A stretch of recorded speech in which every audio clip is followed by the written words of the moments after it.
Ya Abu Dujana, kenapa kok kalau engkau habis sholat subuh selalu pulang? Ya Rasulullah, aku habis sholat subuh pulang karena aku bergegas.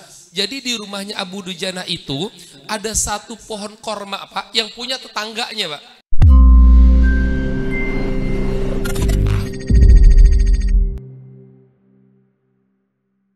Itu habis sholat subuh selalu pulang terlebih dahulu.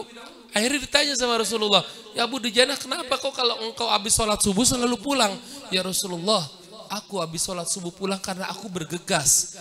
Jadi di rumahnya Abu Dujana itu ada satu pohon korma Pak, yang punya tetangganya Pak.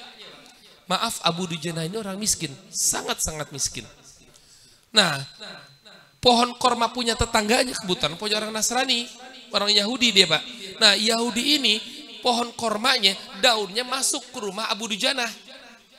Dan kemudian kormanya suka pada jatuhan Pak ke rumahnya Abu Dujana. Yahudinya nggak mau kayak begitu dimakan sama Abu Dujana. Kan sebenarnya kalau dalam hukum Islam itu kan sah-sah aja Pak. Betul kan ya? Bapak punya tetangga nih.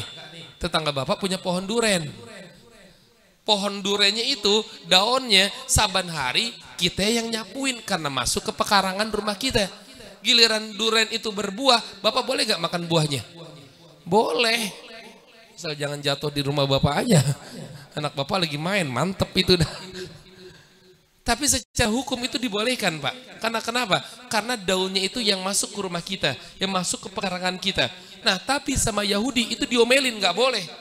Nah Abu Dujana anaknya itu maaf karena kelaparan, karena dia orang miskin, sering tuh saban pagi tuh Pak, itu anaknya pungutin korma punya orang Yahudi itu.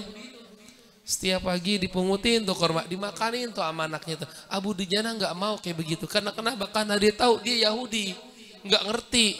Yahudi nggak mau pohonnya dimakan tuh, buahnya dimakan sama keluarganya. Sampai tuh suatu waktu Abu Dujana itu pernah ngelihat anaknya makan korma tuh Pak, karena anaknya saking laparnya itu dikolop Pak, itunya mulutnya itu dimasukin jarinya Abu Dujana, diambil kormanya itu Pak. Kenapa? Karena saking nggak maunya anaknya makan barang yang haram, makan buah yang haram yang bukan haknya dia. Padahal kalau dilihat dari segi hukum Islamnya boleh dia, tapi Abu Dujana nggak mau kayak begitu. Akhirnya pada saat mendengar penjelasan dari Abu Dujana, Rasulullah SAW merasa iba, merasa kasihan. Ya Allah, sebegitunya kak engkau nggak punya makanan, nanti setiap subuh anak-anakmu ngarepin. Padahal anaknya udah dibilangin jangan dimakan, jangan dimakan. Tapi karena bocah dan dia mungkin lapar, pas subuh dilihat banyak korma di bawahnya, dimakanin sama anak-anaknya. Akhirnya Rasulullah SAW melihat tetangganya kayak begitu, beralihlah, pergilah ke rumah Abu Dujana. Lantas melihat, oh ini memang benar, ada pohon korma yang masuk ke pekarangan rumah Abu Dujana. Diketemuilah orang kafir tersebut. Lantas sama Rasulullah, pohonnya tersebut dibayarkan untuk Abu Dujana. Tuh.